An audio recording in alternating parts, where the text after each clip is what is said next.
বাণিজ্যিক গ্যাসেরও সংকট দেখা দিয়েছে। দুর্গাপুর ইন্ডাস্ট্রিয়াল এরিয়াতে কারখানার মালিকরা তারা বাণিজ্যিক গ্যাস পাচ্ছেন না বলে অভিযোগ করছেন। ঠিক কি পরিস্থিতি, সরাসরি চলে যাব, আমাদের প্রতিনিধি মনোজ বন্দ্যোপাধ্যায় রয়েছেন। মনোজ,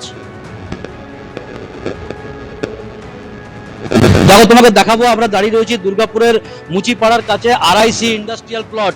এই যে আরআইসি ইন্ডাস্ট্রিয়াল প্লট, এখানে বড় বড় যে ফেব্রিকেশনের কাজ, অর্থাৎ লোহার বড় বড় স্ট্রাকচার, যেগুলো বিভিন্ন রাষ্ট্রায়ত্ত বড় কারখানা যেরকম Durgapur steel plant, IISCO steel plant, এই সমস্ত জায়গায় কিন্তু এখানে সেই বড় বড় স্ট্রাকচারগুলো তৈরি হয় এবং তার জন্য কিন্তু কমার্শিয়াল গ্যাসের প্রয়োজন হয়। তোমাকে দেখাবো যে এখানকার যারা কর্মী তারা এই কমার্শিয়াল গ্যাসেই কিন্তু কাজ করছে।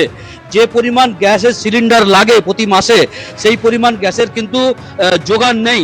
সুতরাং স্বাভাবিকভাবেই এই যে যারা কাজ করছে তাদের কিন্তু সমস্যায় পড়তে হচ্ছে। প্রচুর অর্ডার রয়েছে বিভিন্ন রকম, এই যে কাজ, যে ইনফ্রাস্ট্রাকচারের যে দাঁড়িয়ে রয়েছে এইগুলো কিন্তু বানানো হয় এবং সেই সমস্যার সম্মুখীন হতে হচ্ছে এখানকার কর্মচারীদের এবং যারা এখানকার মালিক পক্ষ তাদেরও। প্রচুর ইন্ডাস্ট্রিয়াল কাজে ব্যবহার হয় এই কমার্শিয়াল সিলিন্ডার এবং সেই পরিমাণ যোগান যতটা দরকার ততটা কিন্তু পাওয়া যাচ্ছে না, যার ফলে বিভিন্ন রকম অর্ডার কিন্তু বাতিল হতে বসেছে বা সমস্যায় পড়তে হচ্ছে। আমি একবার সরাসরি এই কারখানার সঙ্গে যারা যুক্ত তাদের সাথে কথা বলার চেষ্টা করছি। কি সমস্যা হচ্ছে? আমাদের কমার্শিয়াল গ্যাস দিয়ে প্রথমে কাটিং করা হয়, তো কাটিং যেহেতু করা হচ্ছে না সেই কারণে বাকি কাজটাও এগোচ্ছে না। কমার্শিয়াল এলপিজি ছাড়া আমরা কিছুতেই এগোতে পারছি না। আমাদের এই এত লোক নিয়ে কাজ, সব লোকই প্রায় বসে যাওয়ার মতো। কতজন কাজ করে? আমাদের প্রায় 40 জন কাজ করে। এই অর্ডারগুলো তাহলে তো মুশকিল পড়ে যাচ্ছে। এই অর্ডারগুলো মুশকিলে পড়ে যাচ্ছি, এলডি চার্জেস চালু হয়ে যাচ্ছে, কাজ বন্ধ হয়ে যাচ্ছে, এত এত লোকের মাসিক পয়সা দেওয়া। যে পরিমাণ দরকার সেটা পাচ্ছেন না। না, যে পরিমাণ কি আমরা কিছুই এখন আর পাচ্ছি না, মানে যেগুলো আমাদের এমটি সিলিন্ডার হয়ে গেছে আর নেক্সট রিফিল হচ্ছে না। যোগাযোগ করলে কি বলছে?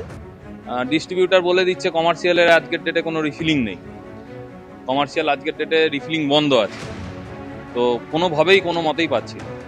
দেখো, ডোমেস্টিকের পাশাপাশি কিন্তু কমার্শিয়াল গ্যাসের যে সিলিন্ডার, এই যে গ্যাসের কমার্শিয়াল সিলিন্ডার তোমাকে দেখানোর চেষ্টা করব এবং এই যে ইনফ্রাস্ট্রাকচার যে কাজ, এই সমস্ত কর্মচারীরা এরা কিন্তু এই কাজের সাথে যুক্ত। সকলেই কিন্তু এই কমার্শিয়াল গ্যাস যোগান যেটা স্বাভাবিক না থাকার ফলে কিন্তু সমস্যায় পড়তে হচ্ছে। এই সমস্ত বেসরকারি কলকারখানার সঙ্গে যারা যুক্ত তাদেরকে এবং এই ধরনের যে ইনফ্রাস্ট্রাকচার, তারাই কিন্তু এই বড় কারখানাতে সাপ্লাইয়ের কাজ হয়, এই ফেব্রিকেশনের কাজ, এই বড় বড় লোহার যে স্ট্রাকচার, বড় বড় পাইপ এবং বড় বড় স্ট্রাকচার, এই সমস্ত কিন্তু তৈরি হয়। গোটা এলাকা জুড়ে তোমাকে দেখাবো এই সমস্যাগুলি কিন্তু এই কমার্শিয়াল গ্যাসের যে সিলিন্ডার সেটার কিন্তু পর্যাপ্ত যোগান না থাকায় সমস্যায় পড়তে হচ্ছে। দুর্গাপুর শিল্প তালুকেও কিন্তু সেই একই রকমের সমস্যা। ডোমেস্টিক গ্যাসের পাশাপাশি এই কমার্শিয়াল গ্যাসেরও কিন্তু সমস্যায় পড়তে হচ্ছে এই কলকারখানার সঙ্গে যুক্ত যারা কর্মী এবং যারা আধিকারিক তাদেরকেও। ধন্যবাদ মনোজ। চরম গ্যাস সংকট কিন্তু মালদাতেও। মালদায় ভারত সেবাশ্রম সংঘে রান্না হচ্ছে কাঠের জ্বালানিতে। উনুনে রান্নার জন্য মজুত করা হচ্ছে জ্বালানি কাঠ। মালদার ইংরেজবাজার শহরের ঠিক পাশেই গ্রাম পঞ্চায়েত শাহপুর এবং এই শাহপুরেই অবস্থিত ভারত সেবাশ্রমে প্রতিদিন 100 মানুষের রান্না হয়। প্রতি মাসে প্রায় 20টি সিলিন্ডার লাগে এখানে। উৎসবের মরশুমে তা কার্যত 3 গুণ হয়ে দাঁড়ায়। এই পরিস্থিতিতে অন্য বছর তারা সিলিন্ডার সংগ্রহ করে রাখে, কিন্তু এবছর দেখা যাচ্ছে সরকারি নতুন নিয়মে 45 দিন পর তারা সিলিন্ডার বুক করতে পারবেন।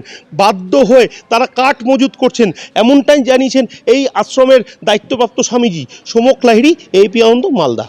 গ্যাস বুকিং এর ক্ষেত্রেও সমস্যায় পড়ছেন গ্রাহকরা। এই যেরকম সাউদার্ন অ্যাভিনিউয়ের বাসিন্দা সুনেত্রা দাস, তিনি 3 দিন আগে গ্যাস বুকিং করতে গেলেও গ্যাস বুকিং হয়নি।